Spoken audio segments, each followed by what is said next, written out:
अस्सलाम वालेकुम। इमरान के शेर नौजवान खिलाड़ी ने आज असेंबली में ऐसी तकरीर की कि तारीख रकम। नून लीग और पीपल्स पार्टी पर ऐसी तनकीद के हंस हंस के लोगों का बुरा हाल हो गया। असेंबली में आए हुए मेहमान खुसूसी आर्मी चीफ और शहबाज शरीफ भी हंसने पर मजबूर। स्पीकर ने 2-3 दफा माइक बंद किया मगर फिर भी इस खिलाड़ी ने ऐसी तकरीर की जो तारीख में हमेशा याद रखी जाएगी। अगर आपने ये वीडियो पूरी देख ली तो मैं उम्मीद से कहता हूँ कि आपको मजा आ जाएगा। नून लीग और पीपल्स पार्टी को चैलेंज दे डाला, बात इस्तीफे तक पहुंच गई। शहबाज शरीफ के चेहरे पर कभी मुस्कुराहट और कभी घबराहट। आइए नाजरीन, पहले ये जबरदस्त और सनसनीखेज वीडियो देख, फिर इस पर बात करेंगे। चैनल को सब्सक्राइब लाजमी कर लें और बेल आइकन को भी प्रेस कर लें। आपकी मोहब्बत और प्यार का शुक्रगुजार। किताब पढ़ेंगे आपको पता लग जाएगा। आपके ख्याल में हर चीज ही झूठ है। वैसे जनाब स्पीकर, वैसे ये तकरीबन 17 लोग ही बैठे हुए हैं और यही इनकी सही नुमाइंदगी है। ये 17 लोग ही होने चाहिए थे। ये 17 लोग ही हॉल में बैठे होने चाहिए थे और आज ये बैठे हुए हैं। और ये किताब है, ये कभी पढ़ लिया करें, इस पे समोसे रखे ना खाया करें। ये किताब पढ़ा करें। पढ़ते भी नहीं, एक नालायक के ऊपर से पढ़ा करें। मेरी एक बात चैलेंज है आपको, अगर आप मेरी एक तकरीर का एक लफ्ज एक नंबर आप करें तो मैं इस्तीफा दूंगा, नहीं तो फिर आप इस्तीफा देंगे। करें चैलेंज कबूल आप मेरा। आप चैलेंज कबूल करें, खड़े होकर चैलेंज कबूल करें। मेरी तकरीर का एक लफ्ज एक फैक्ट अगर गलत हो जनाब स्पीकर मैं इस्तीफा दूंगा, नहीं तो ये जो मुअज़्ज़ज़ मेंबर यहां से बोला था ये इस्तीफा देगा। चैलेंज कबूल करें। मैं 50,000 से नून लीग के तजर्बाकारों को इलेक्शन हरा के आया हूं अल्हम्दुलिल्लाह, और एक मर्द कलंदर के नाम पे वोट लेके आया हूं जिसका नाम है इमरान खान नियाजी।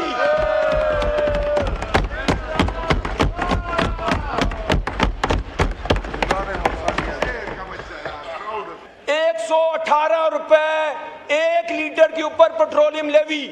और मैं आपको ट्वीट दिखाता हूं, सितंबर सुन ले 2021, ट्वीट करने वाले बंदे का नाम था शहबाज शरीफ। पेट्रोलियम की कीमत कितनी बड़ी थी? 1 रुपया 71 पैसे। 1 रुपया 71 पैसे पे ट्वीट कर दी। और अगर 117 रुपए पे तो किताबें लिख देनी चाहिए फिर हमें। और ट्वीट क्या की थी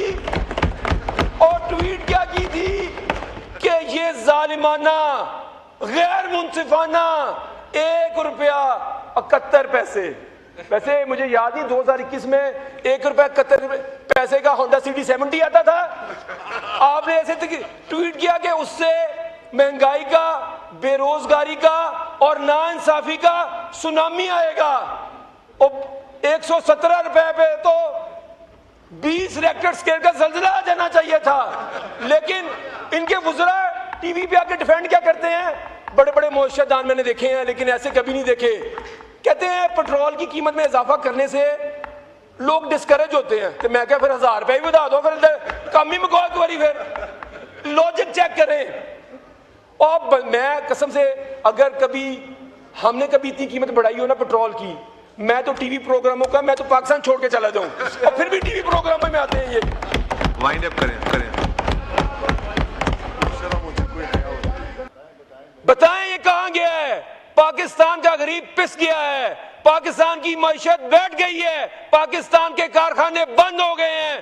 पाकिस्तान छोड़ के बाहर जा रहे हैं और ये सेलिब्रेट कर रहे हैं कि हमने रेमिटेंस रिकॉर्ड आ गई हैं। ये वाहिद मुल्क का दुनिया की 20 बड़ी मईशतों में, 40 बड़ी मईशत में कोई मुल्क ऐसा नहीं है जिसकी रेमिटेंसेस उसकी एक्सपोर्ट से ज्यादा है। ये शर्म की बात है कि हमारा जो तमाम आमदनी वो पाकिस्तान के कारखानों से नहीं है, पाकिस्तान के मजदूरों से नहीं है। वो पाकिस्तानी जो मजबूरी में पाकिस्तान छोड़ के बाहर जा रहे हैं, उन पे आप ये मुल्क चला रहे हैं। जनाब स्पीकर, इमरान खान इस मुल्क का हकीकी वजीर आजम, इस मुल्क का सबसे पॉपुलर वजीर आजम, इस मुल्क का सबसे ईमानदार वजीर आजम, इस मुल्क का सबसे काबिल वजीर आजम जो था, जिसने सिर्फ 40 माह हुकूमत की और उसके दौर के अंदर इस सदी की सबसे बड़ी वबा कोरोना जिसमें दुनिया की तमाम मईशतें सुकड़ गई थी, उसने पाकिस्तान की एक्सपोर्ट्स 8 अरब डॉलर बढ़ा दी। 24 अरब डॉलर से 32 अरब डॉलर कर दिए। और ये तजर्बाकार, ये 40-50 साल से जो हुकूमतें कर रहे हैं, इन्होंने पिछले 4 साल के अंदर एक्सपोर्ट्स 2 अरब डॉलर कम कर दिए हैं। और अभी ये कह रहे हैं कि हम अगले साल 3 अरब डॉलर एक्सपोर्ट बढ़ा देंगे, और ये नहीं बताया कैसे बढ़ाएंगे। ये वैसे एक लतीफे वाली बात ही है कि जब मैं ओ लेवल्स में था तो इनका एक वजीर नो प्लानिंग, उन्होंने एक विजन 2020 निकाला। वो विजन जब हम 2020 में आए तो विजन 2035 निकाल दिया है, और जब हम 35 में जाएंगे तो 47 आ जाएगा। ये ऐसे ही है कि किसी बच्चे से आप पूछें कि आपने पहली क्लास में कितने नंबर लेने हैं, वो आगे मैट्रिक की बात शुरू कर दे। तो उन्होंने कहा कि 2029 के अंदर पाकिस्तान की एक्सपोर्ट हम 60 अरब डॉलर करेंगे। अगले 3 साल के अंदर ये पाकिस्तान की एक्सपोर्ट को डबल करेंगे। मुझे तो आप ये बताएं कि इसका मतलब है कि, और इन्होंने खुद टारगेट रखा है इस साल 32.9 अरब का। तो मुझे आप ये बताएं कि आप 25%। नाज़रीन किराम, आप लोगों से मेरा एक सवाल है।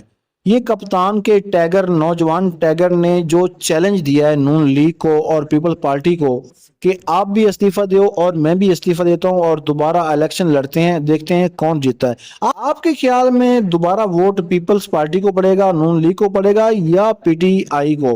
अपनी राय का इजहार कमेंट सेक्शन में जरूर करें। आपकी राय हमारे लिए बहुत अहम है। शुक्रिया। करेंगे और कैसे करेंगे, आगे आ जाएं आप। इन्होंने कहा कि ये बजट बड़ा बैलेंस बजट है। मैं अभी आपको एक नुक्ते में समझा दूंगा कि इन्होंने पूरा जो अपना थीसिस बिल्ड किया वो इस चीज पे बिल्ड किया कि हमने सैलरीड क्लास को टैक्स रिलीफ दी है। सैलरीड क्लास को जो टोटल टैक्स रिलीफ है जनाब स्पीकर, वो 60 अरब रुपया है। और जो पेट्रोलियम लेवी से हुकूमत पाकिस्तान की गरीबों के जेबों से पैसे निकालने लगी है, वो अजाफी 250 अरब रुपया है। जो अगले साल का टारगेट है वो 1750 अरब रुपया पेट्रोलियम लेवी है, जो दुनिया के अंदर सबसे ज्यादा है।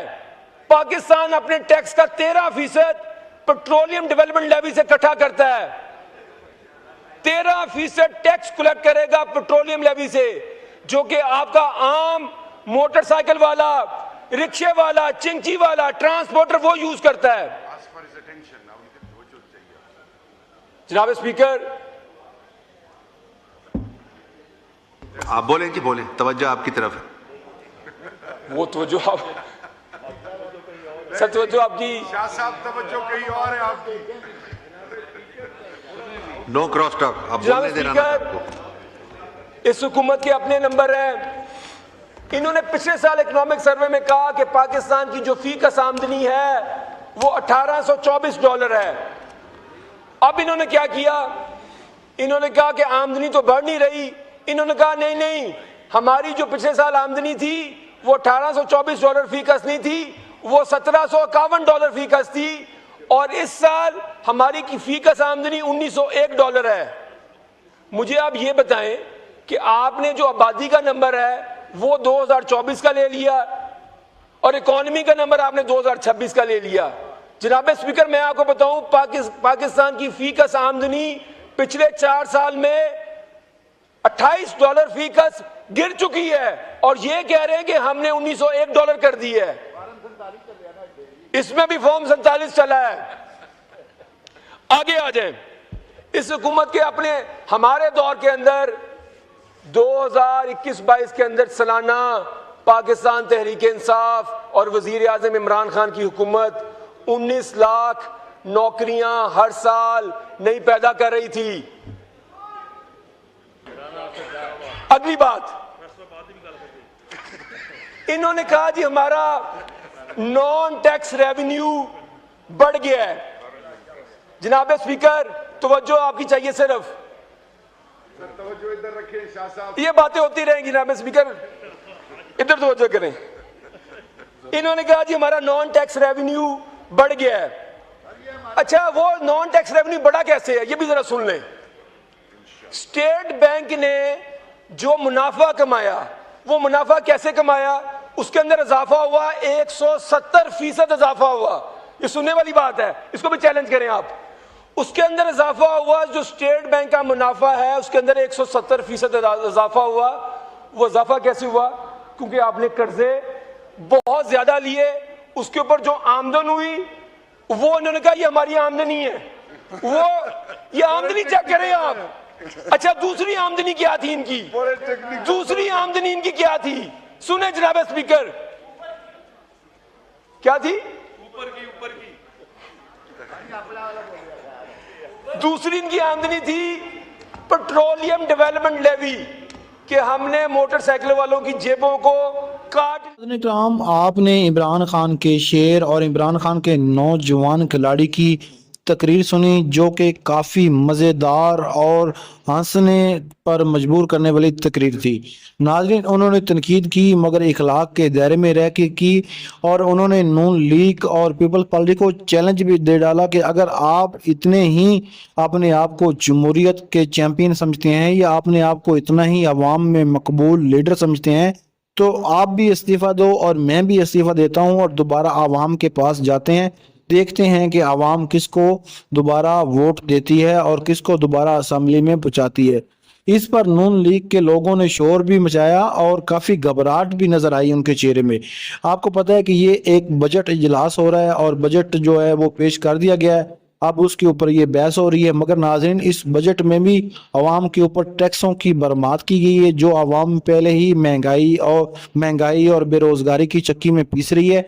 और पाकिस्तान में आपको पता है कि एक बंदा जिसकी 1000 रुपये या 800 रुपये दिहाड़ी है, वो एक टाइम का खाना अपने घर वालों को नहीं खिला सकता। मगर इस हुकूमत ने और टैक्स लगाकर और जो लोगों को जीना मुहाल कर दिया है। और आपको पता है कि जो मोबाइल पाकिस्तान में 20,000 का आता है, वो पाकिस्तान में 50,000 का बिकता है। और आईफोन इतना, यानी कि आईफोन की प्राइस नहीं होती जितनी आईफोन के ऊपर यानी कि टैक्स लगा देते हैं। असल में पाकिस्तान का मसला ये है ना कि जिस चीज़ से इनको टैक्स मिलता है उस चीज़ पे इतना टैक्स लगा देते हैं कि लोग 2 नंबरी तरीके से वो चीज़ खरीदने पर मजबूर हो जाते हैं। तो पाकिस्तानी हुकूमत को भी चाहिए कि वो होश के नाखून ले और इतना टैक्स ना लगाए कि आवाम का जीना मुहाल हो जाए। अब हर बिजली के बिल पर इन्होंने 600 रुपया टैक्स लगाया हुआ है, जो कि निजायज़ है। और ये जो टैक्स है, आपको पता है कि ये लोगों की जेबों से जा रहा है। जो बंदा, एक बंदे की 600 रुपये आ रही है तो उसको 600 रुपये तो टैक्स जा रहा है। तो हुकूमत को सोचना चाहिए कि वो आवाम के लिए काम करे, पाकिस्तान के लिए काम करे। हाँ, ये एक अलग बहस है कि ये हुकूमत फॉर्म 47 के बुनियाद पर आई और धांधली के जरिए आई, और जो हुकूमत धांधली के जरिए आती है वो आवाम का नहीं सोच सकती। और अल्लाह करे कि पाकिस्तान दुनिया का अजीम मुल्क बने और जो कैद आज़म ने ख्वाब दे रखा था वही पाकिस्तान दुनिया में अपना मकाम हासिल करे। नाज़रीन, अगर आपको ये वीडियो अच्छी लगी तो वीडियो को लाइक कर दें, चैनल को सब्सक्राइब कर लें और बेल आइकन को प्रेस कर लें। आपकी मोहब्बत और प्यार का हमेशा शुक्रगुजार रहूंगा। मिलते हैं एक न्यू वीडियो में, तब तक अपने मेज़बान को इजाज़त दीजिए। अल्लाह हाफिज़।